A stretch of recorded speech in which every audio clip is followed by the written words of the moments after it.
யாரு?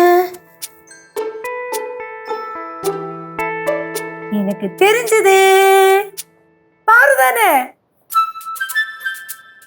അയ്യോ അമ്മാവാ. എന്നാലും നീ വിചാരിച്ചു കളഞ്ഞല്ലോ ഞാൻ പാറുവാന്ന്. நான் சும்மா சொன்னேன் பாருன்னு. எனக்கு தெரியாதா, பாரு சின்ன குழந்தை தானே, அவளுக்கு இப்படி கண்ணை மூடலாம் முடியாது. அது மட்டுமா, உங்க கை தொட்டாலே எனக்கு தெரியும்ல இது அம்மாவோட கைன்னு. നീ പോ, നീ അമ്പലത്തിൽ പോകാൻ വിളിച്ചിട്ട് വന്നില്ലല്ലോ. என்னம்மா இது, நம்ம 2 பேருமா சேர்ந்து கோவில்ல போனா இங்கത്തെ வேலையெல்லாம் നടക്കാതില്ല. அதனால தானே நான் வராம இருந்தேன். ആ എന്തായാലും വരാഞ്ഞത് നന്നായി. അതുകൊണ്ടേ എനിക്ക് നന്നായിട്ട് തൊഴാൻ പറ്റി. നീ ഇവിടെ വരുമായിരുന്നെങ്കിലോ അവിടെ നിൽക്കുമ്പോഴും അടുക്കളക്കാരും പറഞ്ഞുകൊണ്ട് തന്നെയായിരുന്നു. പിന്നെ തന്നെയല്ല, ഇന്ന് വേറൊരു വിശേഷം കൂടെ ഉണ്ട്. விசேஷமா? என்ன விசேஷம்? അതൊക്കെ ഉണ്ട്. சொல்லுங்கம்மா. ഇന്നെന്റെ ജന്മദിനമാണ്. இன்னைக்கா? உங்க பிறந்த நாளா? അതെ. என்னம்மா சொல்லவே இல்ல. ഓ, ഞാനതൊന്നും വലിയ കാര്യമാക്കിയിട്ടില്ലെന്നേ. அம்மா அப்படின்னா இன்னைக்கு கொண்டாட வேண்டிய நாள். ஹாப்பி பர்த்டே அம்மா. ஐயோ അതൊന്നും കുഴപ്പമില്ല. அம்மா ஜாலியா இன்னைக்கு கொண்டாடலாம். டேய் கேசு, பாரு, லெச்சு, சீக்கிரம் வா. എന്തിനാ അവരെയൊക്കെ വിളിക്കുന്നേ? അതിനൊന്നും ആവശ്യമില്ല. தேவை இருக்கம்மா, நம்ம இன்னைக்கு ஜாலியா கொண்டாடுவோம். டேய் கேசு, பாரு, லெச்சு. ഈ പെണ്ണിന്റെ ഒരു കാര്യം, ഇനിയിപ്പോ പിള്ളേർ ഇങ്ങോട്ട് വരുമ്പം എന്റെ പിറന്നാളാന്ന് അറിഞ്ഞു കഴിഞ്ഞാലേ അത് ആഘോഷമായി, ബഹളമായി, പിന്നെ സദ്യയായി, കേക്ക് മുറിയായി. പിന്നെ എനിക്കിതിനൊന്നും വലിയ താല്പര്യമൊന്നും ഇല്ലെന്നേ. പിന്നെ നിർബന്ധമാണെങ്കിൽ നടക്കട്ടെ, പിള്ളേരുടെ ആഗ്രഹമല്ലയോ. அம்மா பிறந்த நாளெல்லாம் ஜாலியா கொண்டாடணும். அதனால இன்னைக்கு சூப்பரா செலிப்ரேட் பண்ணலாம். டேய் கேசு, லெச்சு, பாரு, சீக்கிரம் வா. എന്താ இன்னைக்கு ஒரு பெரிய சர்ப்ரைஸ் இருக்கு. സർപ്രൈസാ? എന്തോന്ന്? ஒருத்தர் நம்மள்ட்ட ஒரு விஷயம் மறைச்சிட்டாங்க.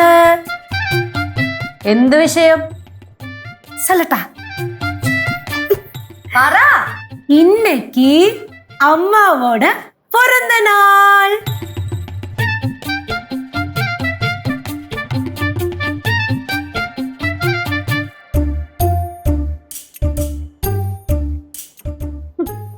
ഇതായിരുന്നു ഇത്ര വലിയ സർപ്രൈസ്? ഇത് ഞങ്ങൾക്ക് അറിയാവുന്ന കാര്യമാണല്ലോ. ഞാൻ രാവിലെ പിള്ളേരുടെ അടുത്ത് പറഞ്ഞേ ഉള്ളൂ, അല്ലേടാ? അത് വിട്. ഇന്ന് ഞങ്ങള് വേറെ ത്രില്ലിലാ. ഇന്ന് ചേച്ചിയുടെ 2 ഫ്രണ്ട്സ് ഇങ്ങോട്ട് വരുന്നുണ്ട്. ഈ ഫ്രണ്ട്സ് എന്ന് പറയുമ്പോഴേ വെറും നിസാരക്കാരല്ല, സെലിബ്രിറ്റീസ് ആണ്. സെലിബ്രിറ്റീസ് ചേച്ചി, അവര് വരുമ്പോഴേ അവരുടെ ഫുഡിന്റെ കാര്യമൊക്കെ എങ്ങനെയാണ്? രാവിലത്തെ കാര്യം വിട്ടേക്ക്, ഉച്ചക്ക് തന്നെ നമുക്ക് പുറത്തുനിന്ന് ഓർഡർ ചെയ്തല്ലോ. പിന്നെ അല്ലാണ്ട് അവർക്ക് ഇവരുടെ സ്പെഷ്യൽ കൊടുത്ത് വെറുപ്പിക്കണ്ട. സെലിബ്രിറ്റീസ്നാ യാര്? അതൊക്കെ ഇപ്പോഴേ അറിയണോ ആന്റി? വരുമ്പോ അങ്ങ് കണ്ടാ പോരെ. പുതു. അതെ, നമുക്ക് കുറച്ച് കാര്യങ്ങൾ പ്ലാൻ ചെയ്യാനുണ്ട്. വന്നേ. Okay, come on. அம்மா இன்னைக்கு நம்ம பாயசம் வைக்கலாம். ആ ഹലോ നൈന, എവിടെ എത്തി? ആണോ? ഓക്കെ. അല്ല, അപ്പൊ അരുൺ എങ്ങനെ വരും? ഓ, 2 പേരും കൂടെ ഒരുമിച്ചാണോ വരുന്നേ? ആ പിന്നെ ഇന്ന് ഡബിങ്ങോ ഷൂട്ടിങ്ങോ ഒന്നുമില്ലല്ലോ.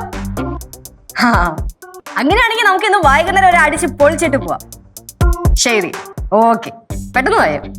ശരി. എന്ത് പറഞ്ഞു? അവരിറങ്ങി 9 ആകുമ്പോ എത്തും. അടിപൊളി. ഇത്രയും തിരക്കിന്റെ ഇടയിൽ അവര് വരുന്നുണ്ടല്ലോ. എങ്ങനെ വരാതിരിക്കാൻ പറ്റും? അത്രയ്ക്ക് കട്ട കമ്പനിയല്ലേ ഞങ്ങള്. லெச்சு, அவங்க எதுக்கு இன்னைக்கு வராங்க? നൈന നേരത്തെ വരാൻ വേണ്ടി പ്ലാൻ ചെയ്തതാ. അപ്പൊ അതറിഞ്ഞപ്പോ അരുണും വരാമെന്ന് പറഞ്ഞു.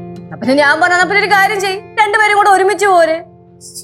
അപ്പൊ നമ്മളൊന്ന് കലക്കും. പിന്നെ അല്ല, ഞാൻ ഇന്ന് പടവലത്ത് പോണോന്ന് വിചാരിച്ചതാ. അവിടെ അമ്പലത്തിൽ പോയി തൊഴുതിട്ട് വീട്ടിലും കയറി 2 ദിവസം നിന്നിട്ടൊക്കെ വന്നാ മതിയെന്ന് വിചാരിച്ചു. അതിനി ആയാലും പോവല്ലോ. ഇന്ന് വൈകിട്ട് അമ്പലത്തിൽ പോയി തൊഴുതിട്ട് നാളെ രാവിലെ ഇങ്ങ് വന്നാ മതി. ഇവിടെ നിന്ന് ആരും എങ്ങോട്ടും പോകുന്നില്ല. ഇന്ന് ഇവിടുന്ന് പോകുന്ന തന്നെയാ നല്ലത്. വരുന്ന സെലിബ്രിറ്റിയോട് ചാടിയൊന്നും കാണണ്ടല്ലോ. പിന്നെ ഒന്ന് പോയാ മുമ്മേ, അവരങ്ങനത്തെ ആൾക്കാരൊന്നുമല്ല. നമുക്ക് കാണാം മോളെ. പിന്നെ അവര് വരുമ്പോ ഈ മുറി കൊടുക്കാവല്ലോ. ഇതിനകത്തിലാവുമ്പോ AC ഉണ്ടല്ലോ. കഥകൂടെ അടച്ചിട്ട് കഴിഞ്ഞാൽ പിന്നെ ആരുടെയും ശല്യം ഉണ്ടാവത്തില്ല. ഭക്ഷണം കഴിക്കാൻ സമയമാകുമ്പോ ഇങ്ങോട്ട് വിളിച്ചിറക്കിയാ മതിയല്ലോ. ഷവർമ, ഷവായി, ഐസ്ക്രീം ഇതൊക്കെ ആയിരിക്കുമല്ലോ മേടിച്ചു കൊടുക്കുന്നേ. സെലിബ്രിറ്റികൾ ഇതൊക്കെയല്ലേ കഴിക്കത്തുള്ളൂ. ഈ അമ്മൂമ്മ ഇത് ഏത് കാലഘട്ടത്തിൽ ജീവിക്കണേ? സാധാരണ വീട്ടിൽ ആരുടെങ്കിലും പിറന്നാൾ വന്നാലേ ഇറച്ചി, മീനെ, മുട്ട ഇതൊന്നും വീട്ടിൽ കയറ്റാറില്ല. എന്നാലേ ആ പതിവ് ശീലം ഇന്നത്തോടെ ഞാൻ മാറ്റിത്തരാം. ഓ, പറഞ്ഞു വരുമ്പം നമുക്കൊന്നും പറയാനുള്ള അവകാശമില്ലല്ലോ. ഇത് നമ്മുടെ വീടല്ലല്ലോ. ആ കേട്ടോ കനകം, കഴിഞ്ഞ ദിവസേ ഞാൻ പാഴൂര് രമയെ വിളിച്ചിട്ടുണ്ടായിരുന്നു. എന്തരമ്മ? ഓ, പാഴൂര് രമ നിനക്ക് അറിയത്തില്ല? ആ രമ വിളിച്ചപ്പോ ഞാൻ പറഞ്ഞേ 2 ദിവസം കഴിയുമ്പോ എന്റെ പിറന്നാളാണെന്ന്. രമ പറയുവാന്നേ, പണ്ട് പടവലത്ത് വെച്ച് ചേച്ചിയുടെ പിറന്നാൾ എന്ത് ഗംഭീരമായിട്ട് ആഘോഷിച്ചിട്ടുള്ളതെന്ന്. സദ്യവട്ടങ്ങളും പായസവും കളിയും ചിരിയും എന്തൊരു ആഘോഷമായിരുന്നെന്ന്. പക്ഷെ എനിക്കതിനകത്തൊന്നും വലിയ താല്പര്യമൊന്നും ഉണ്ടായിരുന്നില്ല. എപ്പോ ബർത്ത്ഡേ ആഘോഷിച്ചിട്ടുണ്ടെന്ന് എന്റെ ഓർമ്മയിലില്ലല്ലോ. ആഹാ, അന്നേ കുഞ്ഞു തീരെ പൊടിയായിരുന്നു, ഇച്ചിരി ഉണ്ടായിരുന്നുള്ളൂ. ഇച്ചിരിയേ ഉണ്ടായിരുന്നപ്പോഴേ ഞാൻ ഒരു കഥ കേട്ടിട്ടുണ്ട്. എന്തോന്ന്? ബാസ്യങ്ങളും ശങ്കരപ്പൂപ്പനും കൂടെ വെള്ളം അടിച്ചിട്ട് പ്രശ്നം ഉണ്ടാക്കിയത് അമ്മൂമ്മയുടെ ബർത്ത്ഡേക്ക്. ആ ബർത്ത്ഡേയുടെ കാര്യമൊക്കെ വിട്. എടാ അവര് ഓൾമോസ്റ്റ് എത്താറായിട്ടുണ്ടാവും. ഒരു കാര്യത്തിന് ഒരു കുറവും വരുത്തരുത്. ഒരിക്കലും വരത്തില്ല. ഇന്ന് നമ്മൾ ആടി പൊളിക്കല്ലേ? സെറ്റില്ലേ? ഞാനേ വരാവേ. ഓക്കെ. ആ ചേച്ചി, പിന്നെ ആ. മറ്റേ നമ്മൾ അവിടെ പറഞ്ഞില്ലേ, എവിടെ? മറ്റേ അവിടെ സെറ്റ് ചെയ്യാൻ പറഞ്ഞ കാര്യം. അമ്മ അവരൊക്കെ വരുമല്ലേ, നന്നായിട്ട് ചാടിച്ചാടി നിക്കേ. നീ തന്നെ ചാടി ചാടി നിന്നാ മതി. അങ്ങോട്ട് മാറും. ഓ